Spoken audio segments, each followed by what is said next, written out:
Good morning, good evening, good night, wherever you're listening from. As I always say, welcome to Canyouth Exploration, your topic in the podcast. I am Dr. Canyouth White. I'll be talking to Steve Wilson in this episode.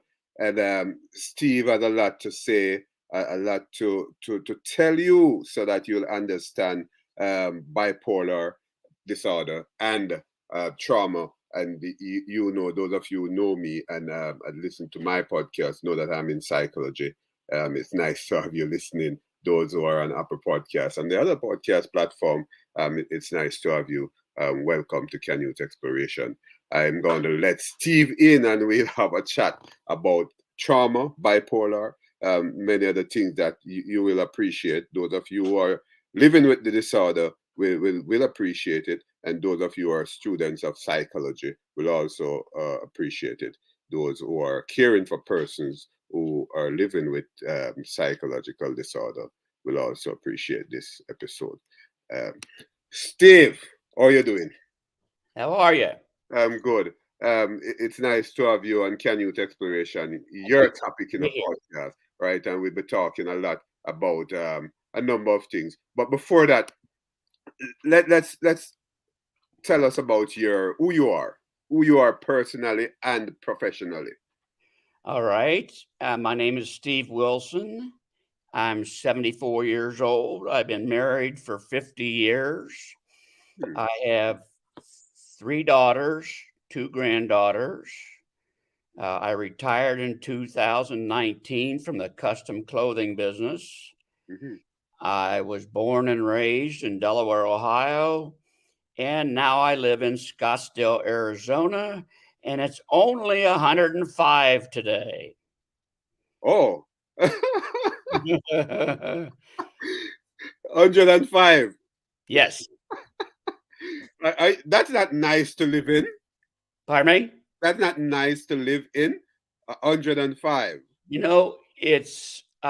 It really isn't bad Hmm. for me Okay. until it hits about 110, and then it's a cooker. Yeah, I love that. I love that. I'm in the Bronx, New York. Usually reach out to you guys from Florida, from Miramar, but somehow I'm in the Bronx. Well, you know it can get in the Bronx, right? In comparison to Florida, right? Hey, let me ask you though, your childhood. Tell us about your childhood. Your age. I'm impressed with your age, and I'm impressed with the number of years that you are married. 50 years. Yes, What do to you the call same that? person, by the way, Golden? Huh? to the same person. To the same person. That's great. You call that what? Golden? Or is it golden? That's Golden, what, yes. okay. Fine. Oh, so you start getting medals, right? Yeah. All right. Tell us about your childhood, though. Well, I was just like any normal kid, Hmm. feeling good, playing with a lot of friends, doing Hmm. well in school, and everything was fine. Um, I had, as I said, a lot of friends and no problems Hmm. until I hit age 9. Hmm. We used to go to the theater in my hometown every Saturday, and we would watch westerns. And at that time, they had double features. So the way it worked was at the end of one feature, the curtain would come down Okay. and everybody would hustle up to the concession stand. Hmm. And I always brought 25 cents with me so I could get a Okay. Coke and some popcorn. Hmm. This one day, I'm got my popcorn. I went over to the Coke machine because it was a stand-free Coke machine, and it was just old age. Right. So as I got up to my turn to get a Coke, some man put a dime in the machine and paid for my Coke. Okay. Well, I didn't know who it was. Didn't mean anything to me. And the Coke came out. I started to walk away, and he says, "Would you help me a minute? I need some help here in the theater." Hmm. Now, back then, there was no stranger danger. Okay.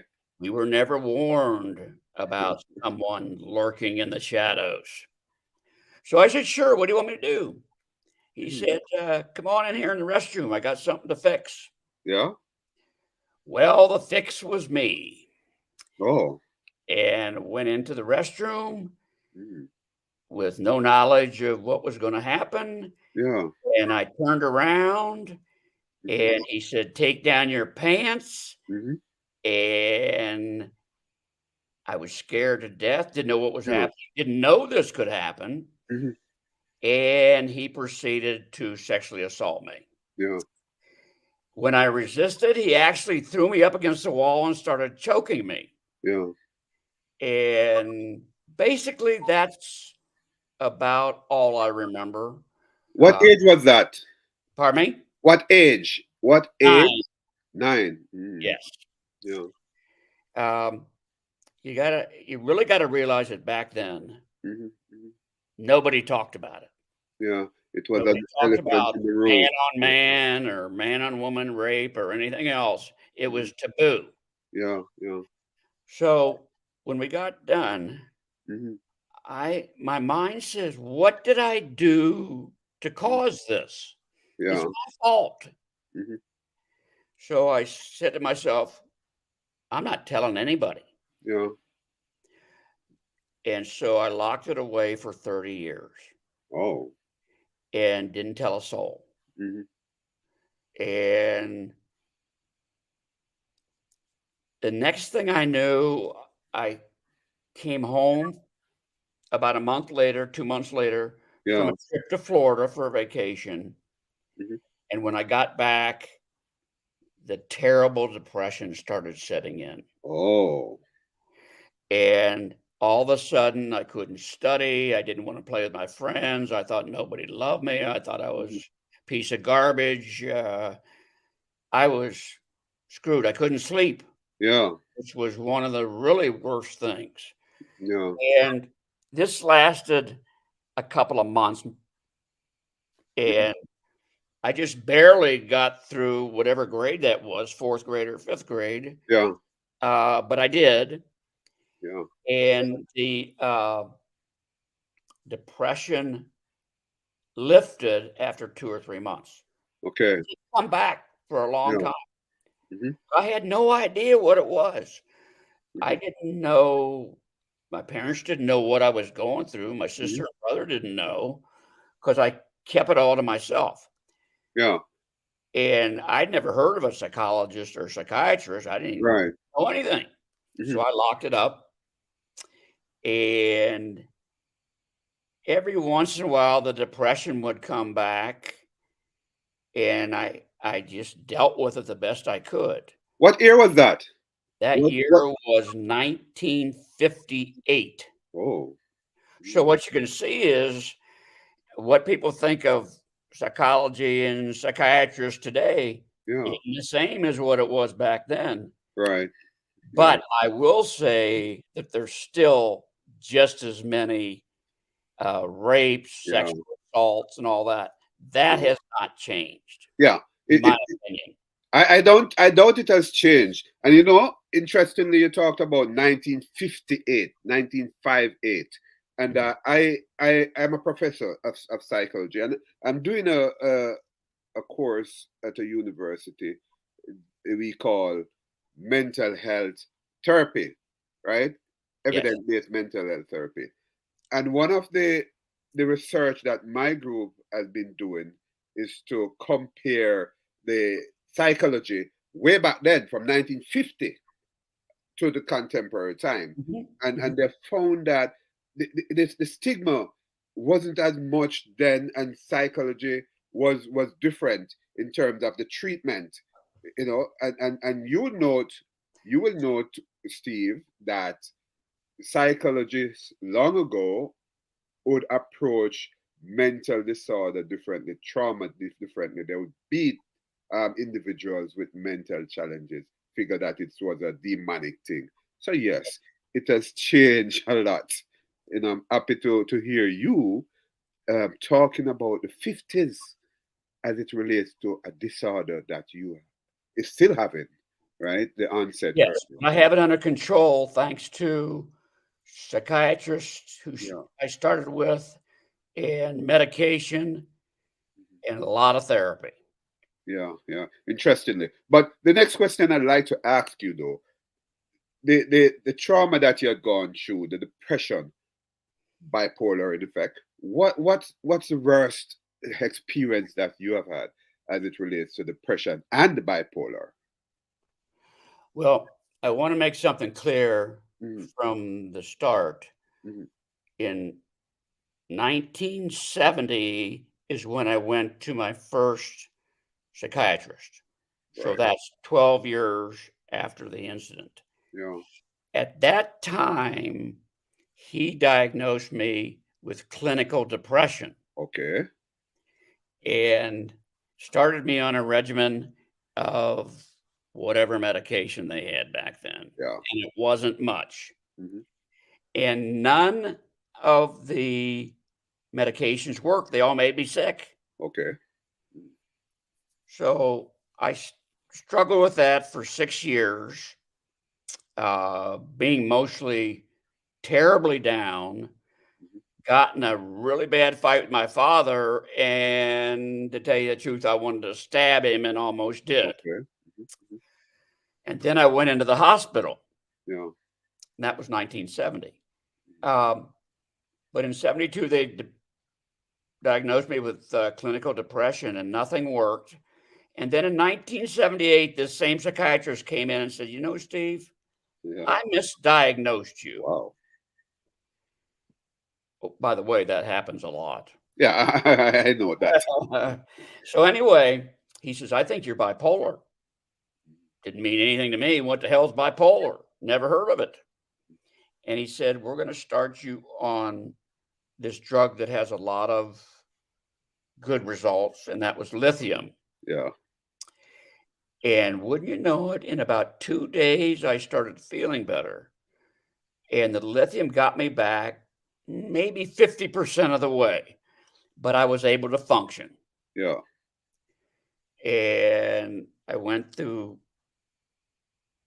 a horrible, the thing that lithium didn't get rid of was a terrible congestion in my mind. Yeah. Ruminations just driving me crazy. All I could think about was anything and everything, and I couldn't shut off my mind. Yeah. And that became the worst. I still couldn't sleep, but I felt better. So it was Okay. the beginning of my Mhm. recovery. Yeah.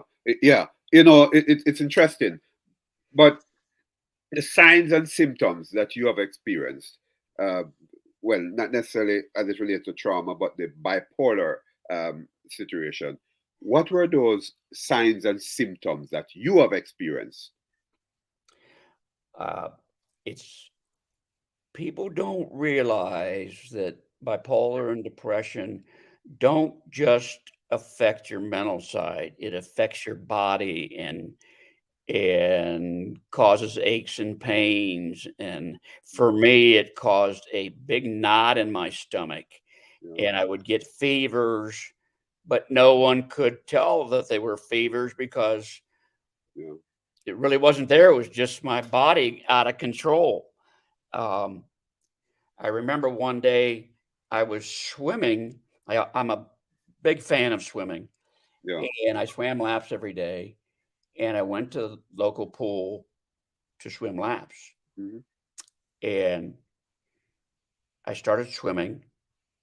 And every stroke, Yeah. something came up in my mind and said, "Kill yourself." Yeah. So for every stroke, I got out of the pool quickly. I went over, cross and back, Yeah. and it was just horrible to think that my mind not only controlled my body, but the bipolar not only controlled my body, but it controlled Mhm. my mind too. I couldn't shut it off. Yeah. And this is even with the lithium. Okay. Mhm.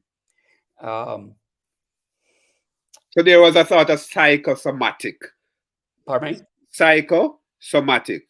mind and body Yes, yes. challenge. Okay. Um, the funny thing is, I would get sick all the time, Mhm. have to take time off from work, but I wasn't really sick. Okay. Mhm. I mean, I felt horrible. I thought I had a fever. I had Mhm. aches and pains. If I go to the doctor, they'd go, hmm, maybe Yeah. you ought to just rest. They had no idea, and I had no idea at the time. Yeah. It was all related to the depression and the bipolar. Mhm. Look, we talk about psychosomatic, but there's also a thing called hypochondriosis, right? I'm not sure if you're familiar with the term. Hmm. Okay, fine. So would you say that you were affected by that at that time? You weren't really sick, but your mind just tell you that, hey, I'm having this sickness. I don't know, to tell you the truth. I've been that way ever since Mhm. the uh, rape when I was 9 years old. Right. I've always been not sick, but feeling like I was. Yeah. And even today, if I get a little ache and pain, I go, "Oh my God, Yeah. I got cancer." Mhm. Mhm. So yes, that can affect anybody, and it drives me out of my mind. Yeah. And people I've been friends with for years think I'm a hypochondriac because Yeah. of all the things I've gone through. So maybe I am. Yeah, yeah, and that's okay. That's okay, Steve. But you know, and those of you who are listening, this is Canyouth Exploration, your topic in the podcast. I'm Dr. Canyouth White. Those of you who are listening, usually doctors will give what we call a placebo. Some people say placebo, Mhm. right? And the mind of the person getting it would think that okay, it's something that helped me because doctors realize, hey, this is hypochondrosis, and they're not really sick. So just give them something and the mind saying that, okay, I get something, so I'm well. Just for those persons who, Steve, who might be wondering what we're talking about. But Steve, suicidal ideation. You I heard somewhere, I read somewhere that you might have dealt with that. Tell us about what it's like having this sort of ideation. What's going on there? Well, let me tell you this way. Yeah. A friend of mine, about 4 years ago, he was a very prominent citizen in Delaware, Ohio, Hmm. very big churchgoer, gave out a lot of money. Everybody loved him. Okay. One day, his wife came home and he was hanging from the rafters in the basement. He had Yeah. killed himself. Okay. Um, I knew, unlike anybody else, what he had gone through, Yeah. and it is horrible. Hmm. You think in your own mind that the only thing that's left for you to do to help everybody else Yeah. so they can quit worrying about you if they knew Hmm. is to kill yourself. Hmm. Um, it is not because they want to harm somebody or get back at them. Yeah. Your mind is completely controlled by these thoughts. Yeah.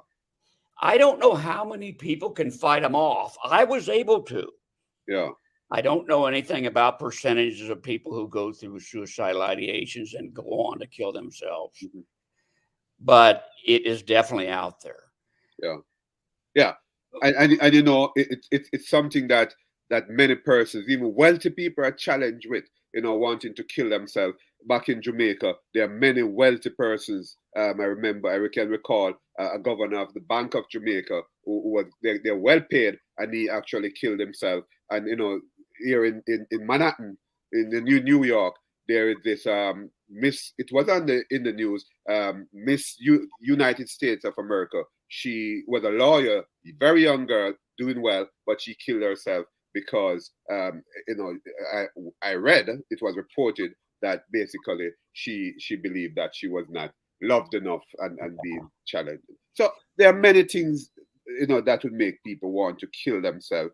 The rich, the poor, it doesn't matter Does not matter. what race, what social class you're in. There are persons with even persons in the church, Right. Steve, who perhaps want to commit suicide. But it's interesting that you have gone through this, and you came through it, and I must applaud you for it as well. But Steve, how did bipolar affect your family life? I know that you're a senior, and with 50 years of marriage, I can't I can't over repeat that, right? But how did it affect your family life? Well, to tell you the truth, I was one of the ones, and there are many of us who learned to fake it. Okay. In other words, my family had no clue what I was going through. Yeah. Yeah. Now, I relied an awful lot in my life on humor. Okay. I was known as one of the class clowns, All right. and nobody knew how badly I was suffering. And Yeah. I mean nobody, Yeah. Yeah. Yeah. because I faked it so well, Mhm. and I would laugh. A great way to get through. Yeah. I did sports. Uh, I just did anything to not let anybody know what I was going through. Yeah. In other words, I had no support system, Okay. which is very bad Hmm. Hmm. because you need that support system. But before you continue, I'd like to rephrase that. I didn't want any support system because I correct me if I'm wrong, because based on what I'm getting from you, you hide it. It was hidden, and if you didn't hide it, then you'd have gotten the support system. So in effect, you had the support system, but you didn't want the support system. You didn't trigger the support system. Am I right? That is correct. And the actual, if I really think about it, the Mhm. reason was of the stigmas Right. Yeah. that, back then, and even more so than today, I think, Yeah. uh, anyone who was considered mentally ill might end up locked up. And Yeah. that's the way I saw it. I've got to keep this thing quiet. I don't want anybody to know. Yeah. Um, now, I am not a professional in Yeah. mental illness, Yeah. but I do have two groups that I facilitate out here in Phoenix. Okay. And I have learned a lot about the mental health system. Oh I've been yeah. doing this for 8 years. I've seen over 1,000 people. Yeah. That's cool. Say, And what I want you to do, Steve, since you're on this forum, and we have gotten listenership from all over a number of places, including Russia, Ukraine, Spain, Caribbean region. I have realized through data. Those groups that you have, are there groups that persons from outside of your region can be a part of? Is it yes, Facebook group? yes. Can Um, you can you tell us a little about that group, briefly? Those groups. yeah, we're a company. I don't get paid. This is all Okay. freebie. Right. Um, we have about 5 or 6 mental health support groups a week. I do 2 of them. Hmm. No charge. Anybody can join, Hmm. but you have to join by contacting me. Hmm. Um, we have a guy from Rhode Island, a couple people from Tucson, and we're in Phoenix. That's 2 hours away. Hmm. And we do all this in a video format, just like this. Okay. One of the problems is how many people I can talk to in a 2 hour time period. Yeah. Yeah. It's about 12 to 15.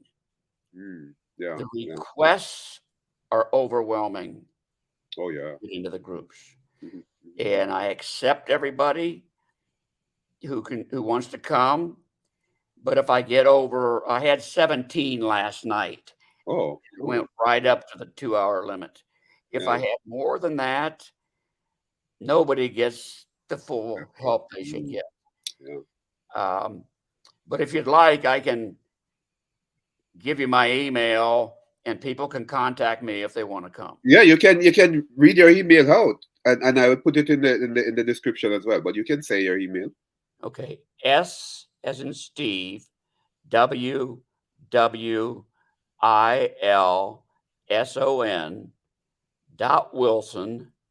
WWILSON.Wilson@gmail.com. Right. And I listeners, I suggest that only if you need help, only if Steve group can help you. So don't get involved if it's not related to what Steve is doing. Right. I'm just Must saying that. must say Yeah. that every state I know of has these groups available. Right. Okay. And there are associations that you can go to find one in your area. Okay. The one that comes into my mind um, is NAMI, Okay. NAMI. You can find it on the internet and you plug in uh, where support groups are for mental health Great. and tell them what state you're in, what city. Okay. And if you don't want to get on mine because you think it's too far away. And Right. also, one of the things is remember this, Yeah. the guy from New Hampshire has to come on at 10 o'clock at night because I'm on at 7 in Phoenix. Hmm. So you've got to take that into consideration because you'll be staying up to midnight. Okay. All right. I hope my listeners and viewers hear that. But tell me, let me say this before. You talked about stigma, and stigma is a very, very important aspect of this mental health saga. Because if you have familial stigma, a lot of time persons, take for instance, one member of the family is living with mental challenges. Then you find that the entire family is being stigmatized because that one member is living with, say, schizophrenia or something. Yeah, They call that a mad family. So family is all family in general. Is also affected by just one member being correct. stigmatized, and naturally the individual member being stigmatized out there in the school and so on, I'll workplace. tell you, when I went into the hospital in 1971, Yeah. that's the first time my parents really knew I was in trouble. Okay. They made up a story that I was someplace else Yeah. and wouldn't tell anybody what's happening. Yeah. Yeah. My parents were very prominent in our little town, Okay. and they didn't want to realize that they had a screwed up son. Yeah. Yeah. Steve, I'm happy you said that because it means then that the help that you would have gotten, perhaps, yeah, you have gotten help, but more help. It was affected by this, wanting to hush to avoid stigma, right? Right. And therefore, even now, in contemporary mental health situations, there are family members who are saying, "Hey, I don't want anybody to know that my son, my daughter, my cousin, my niece is living with a mental challenge. So I'm Right. going to hush hush." It robbed that niece, that cousin, that child from treatment, from support outside of the family. Correct. And I was really trying to keep my Yeah, family and friends from letting that word out yeah, because I was afraid that one, yeah, friends of mine would not understand and they'd suddenly disappear. yeah, And I was also afraid of the fact that when I was at my worst, after during the hospital stay and a little bit before, yeah, my parents said things like, "You've got everything to live for. Why yeah, don't you realize that and get out of this?" Mm-hmm. That was so harmful to me. Yeah, yeah, I mean, it was terrible. And people would say, well, just go take a walk yeah, or go to the movies. yeah. And I hate to break the news to you people, that doesn't help. Yeah, I know, right? I'm in psychology and I can tell you it's a different thing. Persons who do not understand the suicide ideation and persons like me in psychology and so on, we had studied these things because we study people and study disorders. And we understand the challenges that people go through when they're living with suicidal ideology. It's not like you can just do like this and it goes, Right. right? It's a challenge, it's a real challenge. And people need to understand and I am sure that more and more people are understanding because of medium like this podcast. People Yes. like you who are talking or spreading the message of, hey, this is a challenge for people. Don't think that they put it on themselves, and we have to understand it. Well, one of the best things people can do Yeah, to realize that there are millions of people who suffer from mental illness. yeah, I think the worldwide average is 20%. yeah. Uh, is to go to groups because, and I'm not a professional, but I Right, have right. learned so much about how inadequate the systems are, Hmm, hmm. how the struggles that people in my groups have to get mental attention, Yeah. how really, if they get the mental attention and they're really hurting and they go in and see a professional and they're in distress, Hmm, hmm. and if they're in a clinic, sometimes they go, well, your next appointment is a month from now. Yeah, yeah, yeah, And what the hell good is that going to do if you're in distress? yeah. Definitely. So there's a lot Mhm. of inadequacies in the professional ranks. Yeah, Uh, yeah. as far as we've talked about Hmm. in our groups, is a dwindling availability of psychiatrists and Oh psychologists yeah. and Oh being yeah. able to get into somebody. Yeah.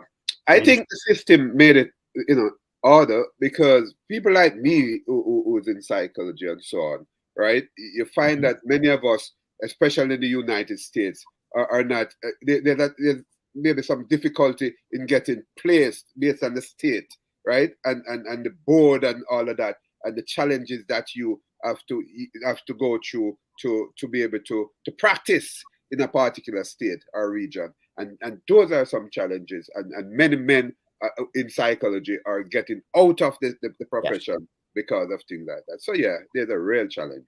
and there's a real problem with insurance from what people Oh yeah. my groups say. They say, well, they go to the doctor and they say, well, do you have my insurance? I don't take insurance because they take so much of my money I can't exist. Yeah, yeah, So it's a yeah, problem. yeah. There's a challenge, but I wanted to throw this at you, Steve. It was said even from some of my students, and I acknowledge that apart from the familial stigma and individual stigma, patient stigma, there's also this racial stigma and gender stigma as it relates to mental illnesses. Because I can tell you from where I am from in Jamaica, um, you all find women with schizophrenia. In most of schizophrenia, you see people walking on the street, Mhm. right? You hardly find women with schizophrenia walking on the street. They will be referred to as mad people, right? But you find a lot of men because women will protect women in terms of that nudity on the street and pull them off because I think women are more protective of women who are suffering from mental illness than men are protective of men that are suffering from mental illness. And we will see a lot of persons and my class acknowledge that a lot of persons who are African American, let's say that, who might be on the street than persons who are of other race, especially Chinese and so on, because the stigma is being protected by the race, saying, "Hey, we don't want to see our people on the street, so let's protect them." What are you seeing there? What are your thoughts on that? Well, all of my information, of course, comes from my past experiences, plus a big portion comes from my groups. Right. I will tell you that I've been doing this for 8 years. I've seen over 1,000 people, as I've said. I have seen in those years maybe 5 or 10 African Americans. Mhm. But I have seen about an equal uh, distribution of men and women. Okay. I have had people saying, I won't go to a male Okay. therapist. I won't go to a woman therapist. Yeah. Now, I always thought that that would be because a woman wants to talk to a woman and a man wants to talk to a man. Okay. Hmm. I am finding from listening to these people Yeah. that women therapists are more hands on from what they tell me. Mm. That they sometimes think that men are aloof Yeah. or they're. I just went to a doctor recently Yeah. and I'd never met him before. And he didn't even look at me. He was just typing on his Yeah. computer. So maybe it's true. Yeah. Women are better. When I was really going through the bad times, Yeah. I don't remember running into a female therapist Mhm. ever. So maybe that's all changing now Right. because, It is. Mhm. but the Yeah. real problem is not whether they want to go to a man or a woman. The real Mhm. problem is finding somebody. Oh yeah. That's the problem. Oh yeah. And A many, lot of us. A lot of us are now teaching. For me, I'm teaching a lot now than in practice. I'm doing research and teaching a lot. Mhm, Um, so you really find that back in Florida, I note that there was a shortage of male psychologists, male slash therapists, right? More females you're seeing, and they wanted to get more males into the system. But actually, they are qualified males, but they don't much in the system. So that's a challenge now.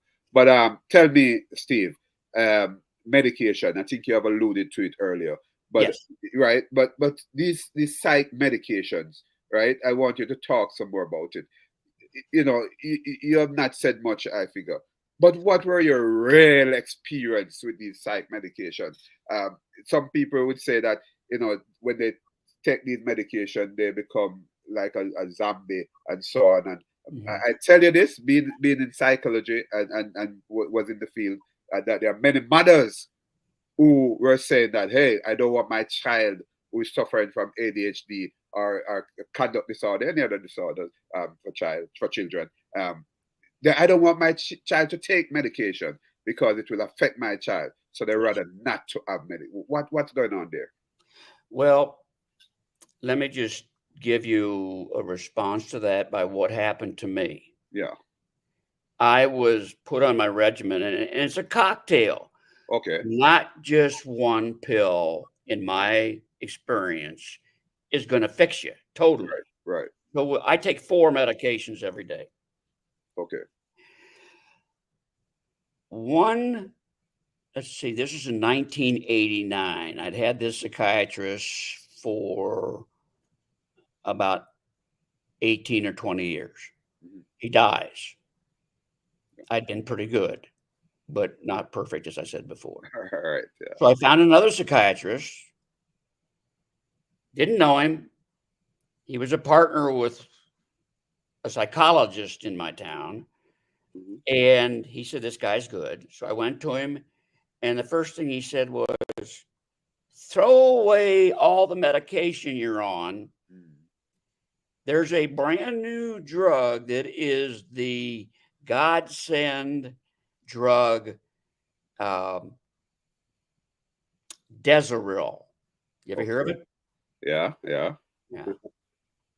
He says it's going to take about a month, but you will be cured.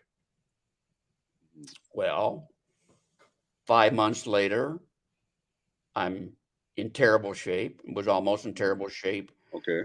from about 2 weeks out. Mhm. And I got up the courage to fire this guy. And Yeah. go back to the psychiatrist's partner, and he got me back on the schedule. Yeah. What I have found is that no 1, 2, or 3 medications work for everybody. Okay. You're right. You are a single entity, and what works for you is not the same as what can work for the next guy. Yeah. Yeah. A psychiatrist I went to about 8 or 9 years ago told me that only 50% of mental patients respond to medication. Yeah. Yeah. Um, that's problematic, It is. It is. needless to Yeah. say. Yeah. So I was one of the lucky ones that it worked for. Now, you mentioned Mm. side effects. Yeah. In my groups, I probably had several, I don't know how many people, Mhm. say the worst thing that happened to them was that they gained weight. Yeah. And it wasn't 10 or 20 pounds, it was 40, 50, 60, 70 pounds. Yeah. Yeah. That's And right. because of that, they were so ashamed with their body size that they quit the medication. Yeah. They would rather look good, or at least like they Yeah. did look, Yeah. than be mentally better. Right. Yeah. My side effect that I had was that I had 2 terrible side effects Okay. from 2 different medications. Yeah. Lithium. Mhm. I was told from the beginning that it could cause kidney problems. Yeah. I took it for 22 years. It did cause kidney problems. Oh. Just a year and a half ago, I had to have a kidney transplant. Yeah. Sorry about that. Yeah. That's okay. I survived. Yeah. I love that. Yeah. Now, I would never tell anybody to go off the lithium just because that's a possibility. Yeah. Just got to keep watching it Yeah. because there are other drugs. The second drug that screwed up my life um, Mhm. caused tardive dyskinesia because it was an antipsychotic Okay. in my eyelids. It was horrible. Yeah. The problem with that drug is, like the lithium, is you can't get rid of it. Oh. So I had to start getting Botox shots around my eyes every 3 months. Yeah. But in my estimation, going through the shots every 3 months was better than not being mentally well. Yeah. It was Yeah. kind of a Yeah. trade-off deal. Yeah. So it all depends on the individual, because there are some persons who said, "Hey, I rather this than to go through that." But one of the things you did not mention, and we in psychology we know that some of these drugs will cause sexual challenges. Yes. Now, they do, not for everybody, Right, not for everybody. never did for me, Mhm. but I Yeah, have a lot of my people complain about it. yeah, And that is a big deal. yeah. Of That's a course it is. huge deal with people. Yeah, And they'll quit taking the drugs right now. yeah, definitely. But and it speaks to with the sexual challenges that some of these drugs will cause, and the weight gain is like, for the weight gain, it will then cause another depressive episode, right? Because people think that, oh, I'm getting too big, and Yeah, that's not me. And for the sexual deficiency, again, another depressive episode, because they're not able definitely. to satisfy their partner sexually. So it's a balance. It depends on who you are and what is more important to you as an individual. If I could try to leave a message, and this is in my new book Yeah, called we should Teen talk Brain about too. Yeah. Psycho. After going through all of the things that happened to me, Mm. I try to tell people, one, it's a long journey. Mhm. There is no cure for bipolar. Right, right. That's my understanding. Yeah, yeah. And there are a lot of different things you can do. There's medication, there's therapy, Mhm. there's Well, I can't think of them now. Yeah, So there are a lot of things you can do. The talk support and all of that, and even the whole support system can help you to yeah. maneuver the thing, right? The Um, big thing I try to tell them is you're in this for the long haul. yeah, Don't stop doing what your doctor or therapist tell yeah, you to do unless you feel that it's harming you more than the good it's doing. yeah, Too many people go, well, I took the drug for 2 weeks. It didn't do me any good, so I threw it yeah, away last night. yeah. It's a challenge. Yeah, So my my book is about what can happen to you when yeah, you're going through bipolar or depression. But the better message is, like me, you yeah, can beat it and have a damn good life. yeah. So therapy. We talk about therapy before I go on to your book, which we'll talk about before we end. Um, Okay. the benefits of psychotherapy, and again, you have alluded to some of these benefits, but let's be specific. If you have not gone to psychotherapy, through psychotherapy, what would have happened? Do you think would have happened to you? And in other words, what are the benefits of going to psychotherapy? If I had not gone through psychotherapy with a very understanding psychiatrist and a man who became my mentor and the guy who basically saved my life, I never would have made it. Okay, okay, It is very important if you don't have somebody in your own family or support group to really talk about what's going on. And that takes maybe months before you'll be able to take this guy into your confidence or this woman. But without psychotherapy, I wouldn't have made it. That's my belief. yeah, yeah, that's interesting. Let's go to your book now. I think you have an interesting book there. I just want to go through that a little, right? Talk to us about your book. Well, uh, we've already talked about my rape at 9 years old. Right. That's almost where it starts. I talk a little bit about being a normal kid until Mm. that. And then it goes through all the things I experienced that even when I got the lithium and the got better, there were still things I had to overcome. Right. It took 30 years to get the final ingredient of my cocktail that made me much better. And that was a drug. I'll tell you the drug, but it doesn't mean it's going to work for anybody else. Was Paxil. And Mm. what it did was get rid of my ruminations about 90% so I could control my own mind. Right. Right. I Mhm. also spend a lot of time discussing what I think is one of the most important things in the book is the groups I'm involved in. Okay.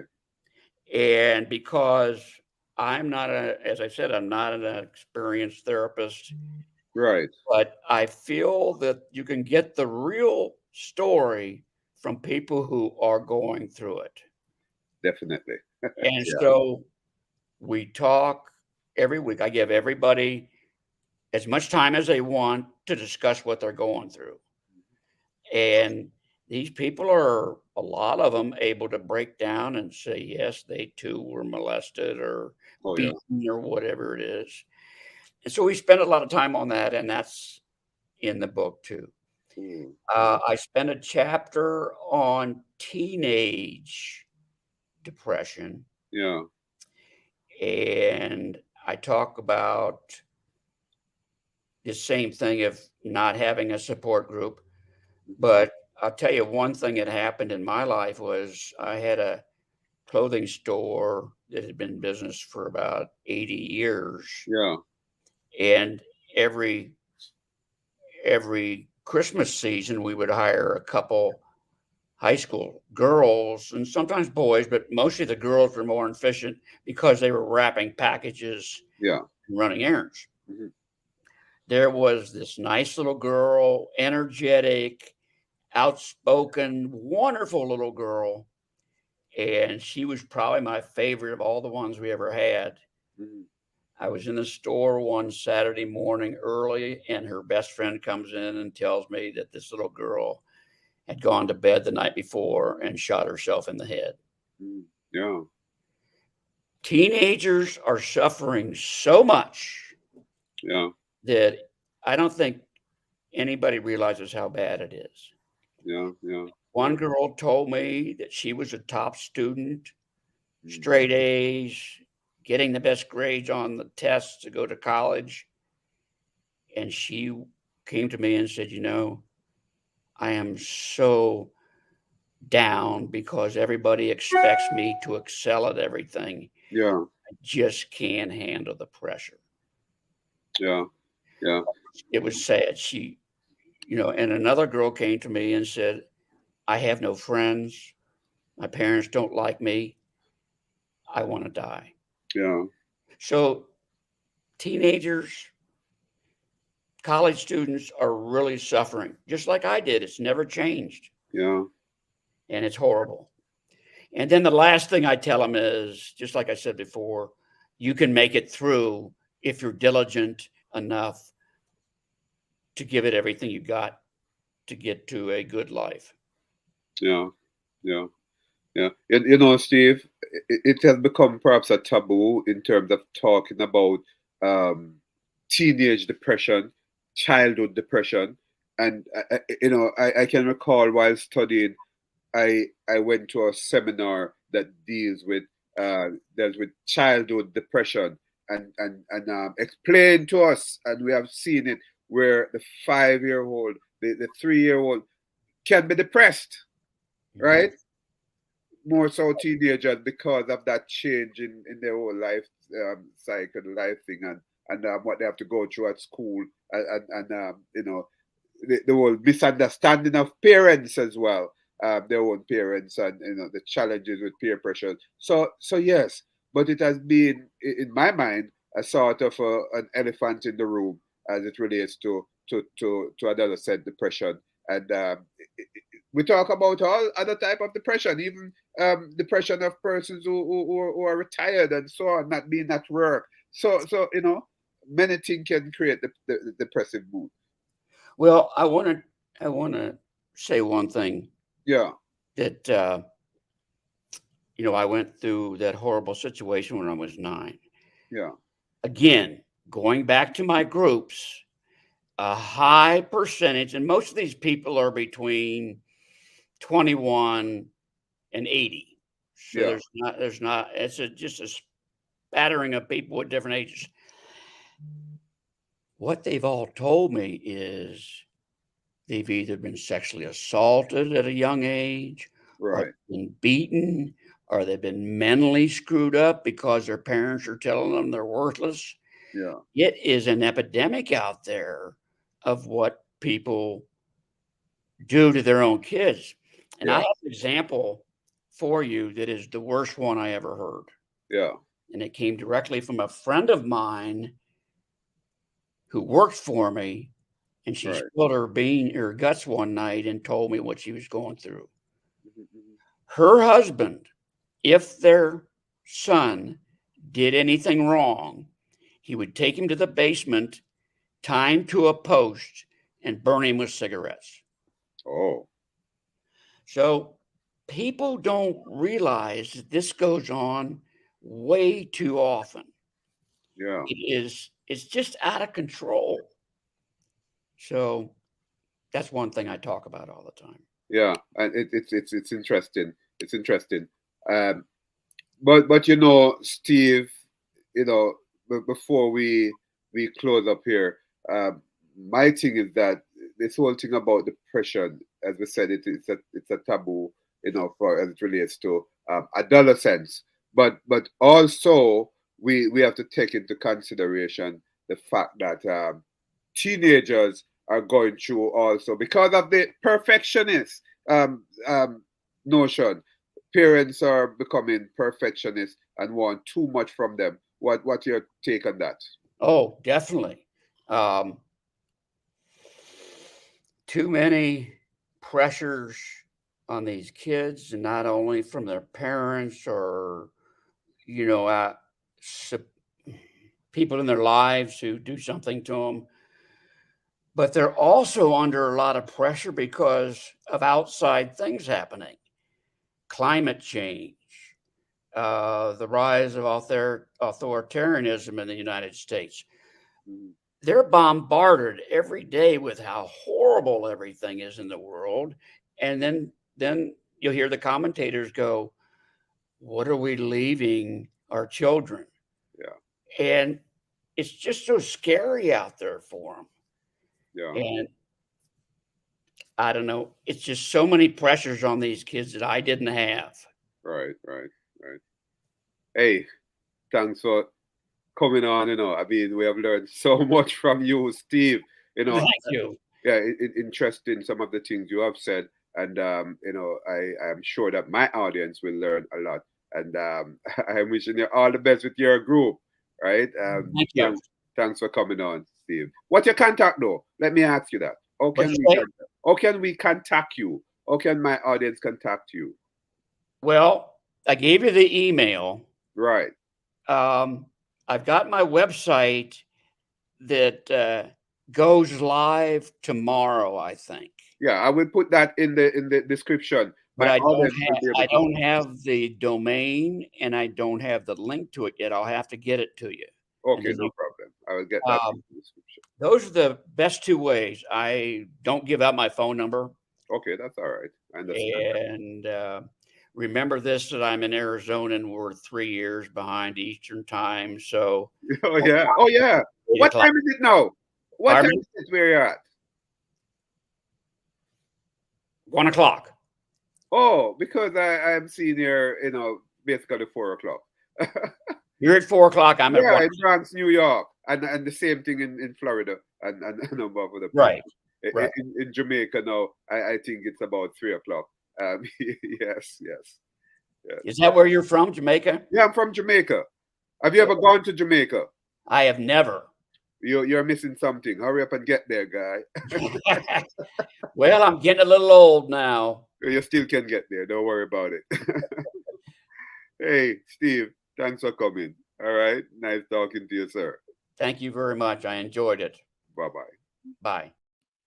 So that was Steve Wilson. He had said a lot, very interesting things that he have said.